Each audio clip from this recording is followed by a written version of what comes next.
আজকে অনেক আজব একটা জিনিস দেখতে পেলাম, তাই ভাবলাম আপনাদেরকেও দেখাই। তো এই মহিলাটা দাবি করছে যে মাটির নিচেও একটা মৌচাক রয়েছে এবং ওইটাতে মধুও রয়েছে। তাই সে দেরি না করে একটা কাঠি নিয়ে এই গর্তের ভিতরে ঢুকিয়ে দিয়ে চেক করে নিল যে ভিতরে মৌমাছি আছে কিনা। তো দেখতেই পাচ্ছেন যে সে শাবল দিয়ে মাটিটা খোঁড়া শুরু করে দিল এবং মোটামুটি একটা পর্যায়ে এসেছে, আবার কাঠি দিয়ে ওইখানে চেক করলো এবং সে কালো রঙের একটা মৌচাক খুঁজে পেয়েছে। এখন সে এই মৌচাকটাকে আলতো হাতে মাটিগুলো সরিয়ে নিচ্ছে, যাতে করে সে মৌচাকটা এখান থেকে বের করতে পারে এবং মহিলাটা অনেক খুশি এবং ওটাতে একটা কামড়ও দিয়ে দিল।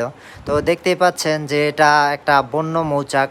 এখন এটা কোন ধরনের মধু এই মৌচাকটা তৈরি করে এবং এটা আসলেই বা নকল ওইটাও তো আমি জানি না। আপনারা যদি কেউ জানেন তাহলে এটা কোন ধরনের মধু জানাবেন এবং কোন ধরনের মৌমাছি এই মধুগুলা সংগ্রহ করে ওইটাও আপনারা প্লিজ আমাকে কমেন্ট সেকশনে জানিয়ে দেবেন। আর ভালো লাগলে লাইক